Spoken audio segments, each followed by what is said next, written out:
Everyone, welcome back to our channel. Today I'm going to be doing an unboxing of my new sewing machine. My other sewing machine, my Singer, stopped working, and instead of ordering another Singer, I actually wanted to try another machine. So I did buy the Brother CS5055. It is a computerized machine. I'm going to show you guys how it looks after I take it out the box. But one thing that I do want to say is before you throw out your machine, please stay to the end of the video, and I'm going to show you what I did to fix my other machine because I actually got my Singer to start working again. So I'm going to explain that to you guys at the very end after I do the unboxing. I'm going to show you guys how the settings are on this machine, the settings that I used, and I'm just going to create a wig on it real quick because this happened right after Black Friday, and I was already a couple of days behind when my machine stopped working, and I had to order this one and wait a couple of days for it to come. So I was in a rush to get caught up on my orders.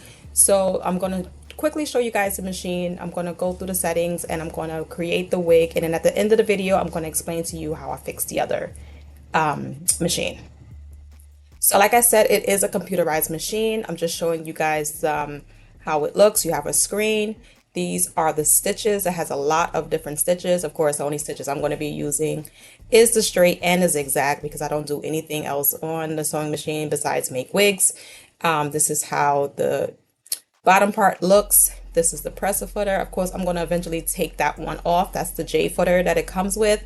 It also comes with a few other presser foots, but I like my open toe, so I'm going to take it off of my other machine and put it on this machine when I start to create my unit. This is how the J footer looks. Some people do sew with this. I don't like it. I started with it, I tried it, but I don't like it, so I did switch it out for my open toe presser foot. All right, so everything down here, you can see this is where the thread goes up on the top. All right, so I'm gonna get ready to thread my machine, and the tension knob is up there. I'm gonna thread my bobbin first, and it's very similar to my old Brother machine, so I did remember how to do that. So I'm gonna thread my bobbin first, and then I'm gonna move it down to the bottom, of course, thread the rest of the machine, and it's pretty much similar to that. And the Singer as well. I think the machines are very similar when it comes to this, so it's really easy to do.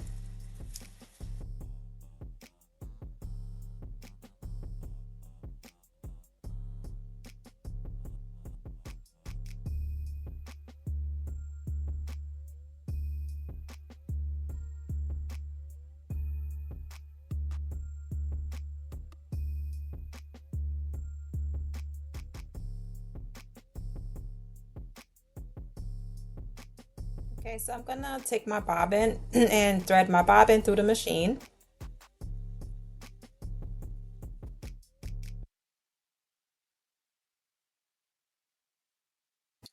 And now that that's all done, I'm going to try to find my setting. So I'm going to use the 4 zigzag stitch.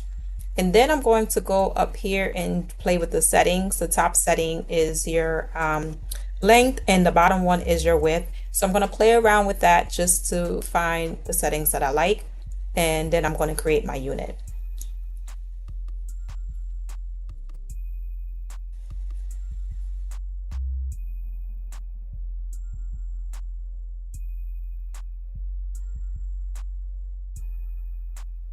All right, so this is the reverse button. I forgot to show you guys that earlier. It's just a little button up on top. And I am going to get ready to double my tracks. So I'm going to change my settings. I'm going to use a number 4 zigzag stitch. The top number, I'm going to use the 3 for the length and then 6 for the width. I'm gonna put it up on the screen too so you guys can see, and I use that to double my tracks, and I pretty much used it to put the whole unit together.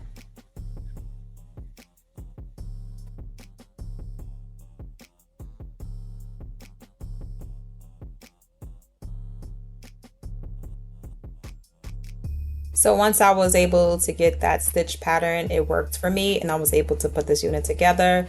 I needed to catch up on my orders, like I said earlier, so I went ahead and created this unit. This was the first unit that I needed to make, and the tracks were laying flat, and that's all that really mattered to me. I just needed to just get this wig together, make sure that the stitches were nice and tight. The unit was laying flat, and everything was just working, so it was good. I do like the machine. The machine is really nice. I recommend it if you wanted to test out another machine. I would definitely go with this, or if you're just in the market to look, get a machine. There's nothing wrong with the Singer. I love my Singer, and I like this one as well too.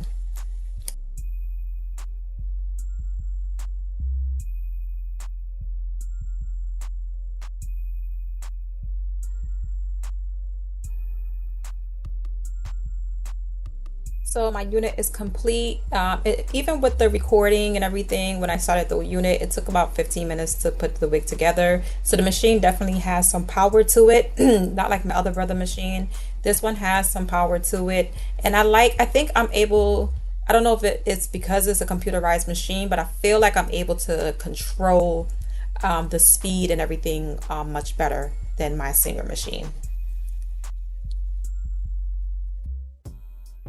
All right, guys, so this is the bobbin holder. If you guys watched my previous video where I showed you how to thread your machine as well as clean out the machine, you seen that I took this bobbin holder out to clean out the dust and everything from underneath it.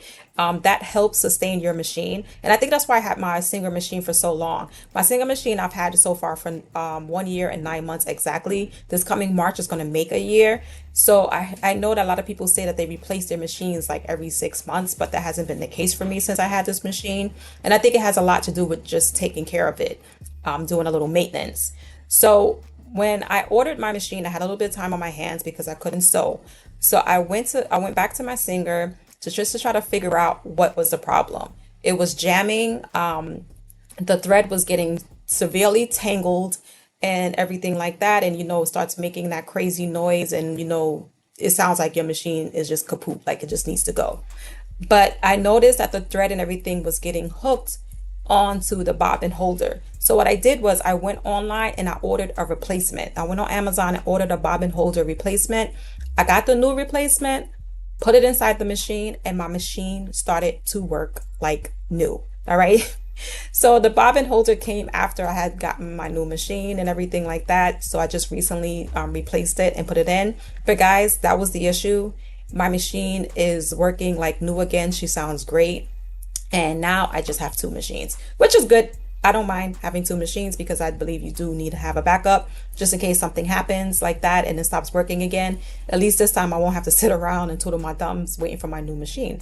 So if you guys are having that issue, if your machine sounds horrible and you do everything, because I did do everything, I changed out the thread, we try to clean up the machine and everything, and it just still wasn't working. If you notice that your thread is getting tangled up like that, before you throw it out, try to buy a new bobbin holder as a replacement. I'll leave the link below to where I got it. I did get it on Amazon, so I'll leave my affiliate link. If you guys are having this issue, give that a try and see if it works. I want to thank you guys so much for watching, and until next time.